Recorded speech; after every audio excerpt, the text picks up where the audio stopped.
วันตังอภิวาเทมิอิมินาสการิยนะ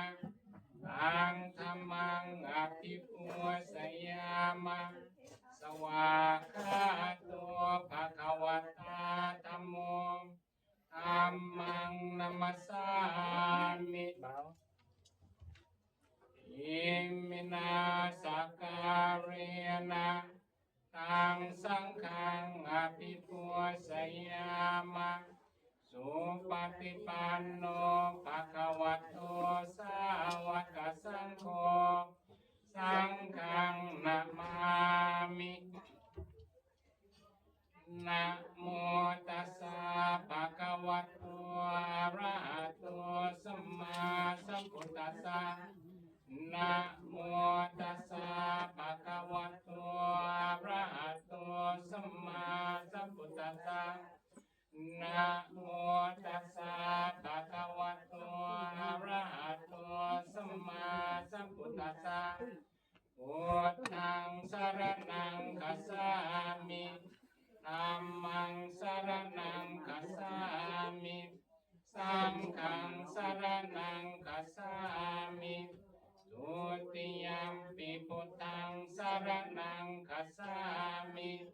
ทุติยัมปิธัมมังสรณังคัจฉามิทุติยัมปิสังฆังสรณังคัจฉามิตติยัมปิพุทธังสรณังคัจฉามิตติยัมปิธัมมังสรณังคัจฉามิตติยัมปิสังฆังสรณังคัจฉา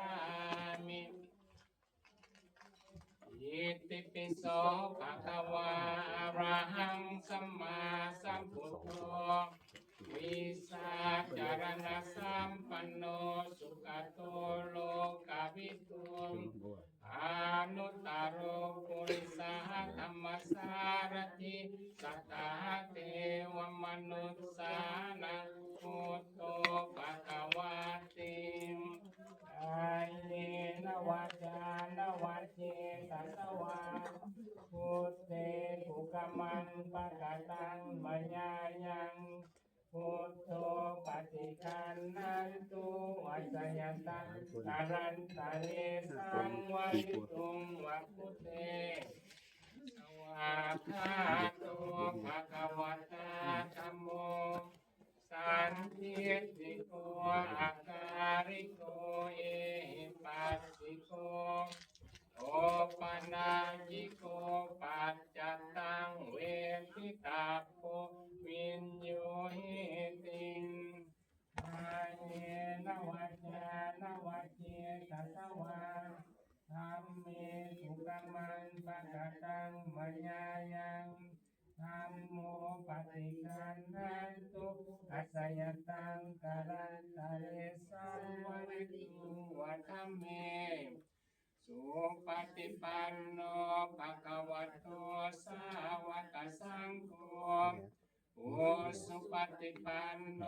ภะคะวะโตสาวกสังโฆยายะปฏิปันโนภะคะวะโตสาวกสังโฆสามีจิปฏิปันโนภะคะวะโตสาวกสังโฆยะทิทังจัตตาริปุริสายุกาญัตตาปุริสาบุคลาเอสาภะคะวะโตสาวกสังโฆอาหุนายโยปาหุนายโยทักขินายโยอันสาริการณิโยอนุตตรังปุญญเกตังโลกัสสติ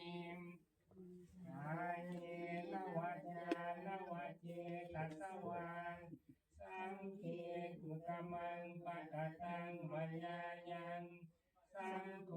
ปฏิคันทันตุอัสสยตังการันตะเรสังวริตุงวสังเฆอุกาสวันทามิพันเตเจติยัสส สัพพังสัพพทาทานิสุปฏิทิตังสาริริกธาตุมหาโพธิพุทธรูปังสักการังสัทธาวัจสามนสาเจวะวันตามิเตตถาคเต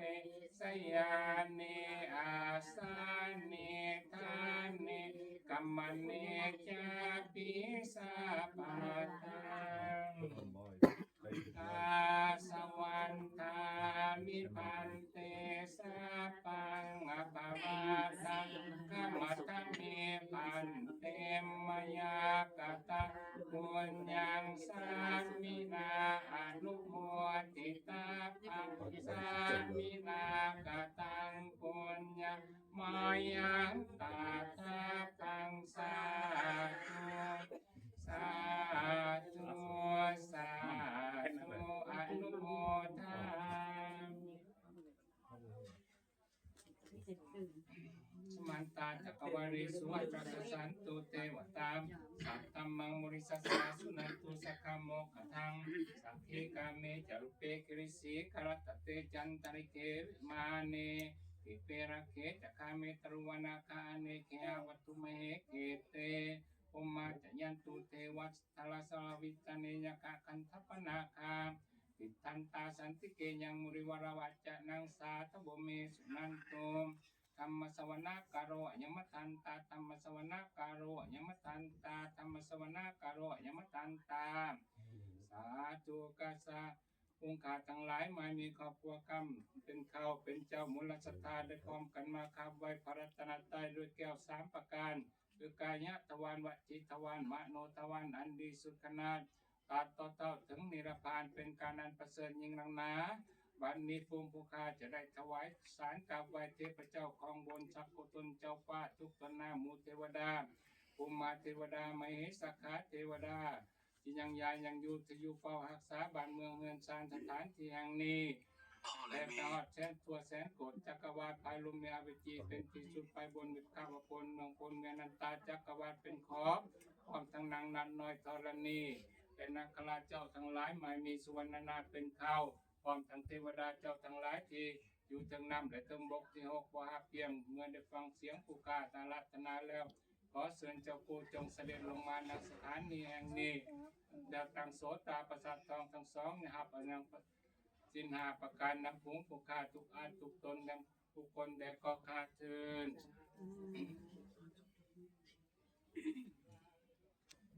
สาธุกาสะมะยังพันเตวิสุรักนาทายะติสารเนนะสห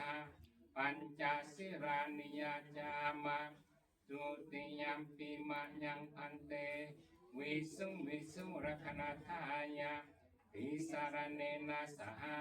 ปัญจสิรานิยาจามะตาติยัมปิมะยังพันเตวิสุรักนาทายะติสารเนนะสหปัญจสิรานิยาจามะเอาไม่ข่าวคำว่าศิลปะน้ำลูกน้ำหลานที่เป็นน้องเด้อนะโมตัสสะภะคะวะโตอะระหะโตสัมมาสัมพุทธัสสะนะโมตัสสะภะคะวะโตอะระหะโตสัมมาสัมพุทธัสสะนะโมตัสสะภะคะวะโตอะระหะโตสัมมาสัมพุทธัสสะสาธุนะโมตัสสะภะคะวะโตอะระหะโตสัมมาสัมพุทธัสสะนะโมตัสสะภะคะวะโตอะระหะโตสัมมาสัมพุทธัสสะนะโมตัสสะภะคะวะโตอะระหะโตสัมมาสัมพุทธัสสะพุทธังสรณังคัจฉามิพุทธังสรณังคัจฉามิธัมมังสรณังคัจฉามิธัมมังสรณังคัจฉามิสังฆังสรณังคัจฉามิสังฆังสรณังคัจฉามิทุติยัมปิพุทธังสรณังคัจฉามิทุติยัมปิพุทธังสรณังคัจฉามิทุติยัมปิธัมมังสรณังคัจฉามิทุ ทุติยมปีธัมมังสรณังคัจฉามิ ทุติยมปิสังฆังสรณังคัจฉามิ ทุติยมปีสังฆังสรณังคัจฉามิ ตติยมปิพุทธังสรณังคัจฉามิ ตาติยมปีพุทธังสรณังคัจฉา ต มิ ติยมปิธัมมังสรณังคัจฉามิ ตาติยมปีธัมมังสรณังคัจฉามิ ตติยมปิสังฆังสรณังคัจฉามิ ตาติยมปีสังฆังสรณังคัจฉามิ สนะกมานังนิจิตัง สาธุอามะพันเต ปานาติปาตาเวรมณีสิกขาปะทังสัมมาทิยามิ ปานาติปาตาเวรมณีสิกขาปะทังสมาธิยามิ อินนาธนาเวรมณีสิกขาปะทังสัมมาทิยามิ อทินาทานาเวรมณีสิกขาปะทังสมาธิยามิ กามิสุมิทาจาราเวรมณีสิกขาปะทังสัมมาทิยามิ กาเมสุมิสาจาราเวรมณีสิกขาปะทังสมาธิยามิ มุสาวาทาเวรมณีสิกขาปะทังสัมมาทิยามิ มุสาวาทาเวรมณีสิกขาปะทังสมาธิยามิ สุราเมรยมัสสะปะมาทฐานาเวรมณีสิกขาปะทังสัมมาทิยามิ สุราเมรยมัสสะปมาทฐานาเวรมณีสิกขาปะทังสมาธิยามิ มณีปัญจสิกขาปะทานิสิเลนะสุขติยันติสิเลนะภูปัสสัมปะทาสิเลนะนิพุติยันติตัสมาสิโนวิโสสามี สาธุ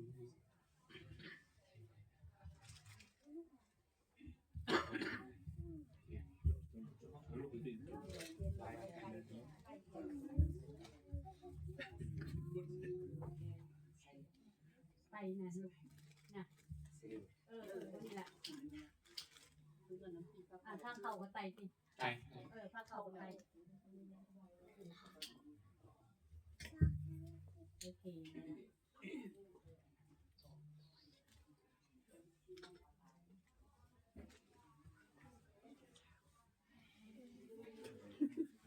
อันนั้นกับอันถ้วยอันเข้ากลับบ้านเนาะอันจับอันเข้าที่ไหนจำได้มันหนักกัน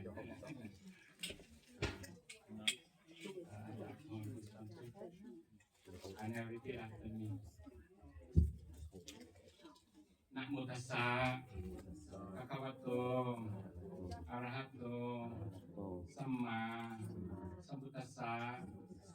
นะโมตัสสะภะคะวะโตอะระหะโตสัมมาสัมพุทธัสสะนะโมตัสสะภะคะวะโตอะระหะโตสัมมาสัมพุทธัสสะอิทังทานังสิรวันตานังอิคุนังมิยาเทมะสุทธินัง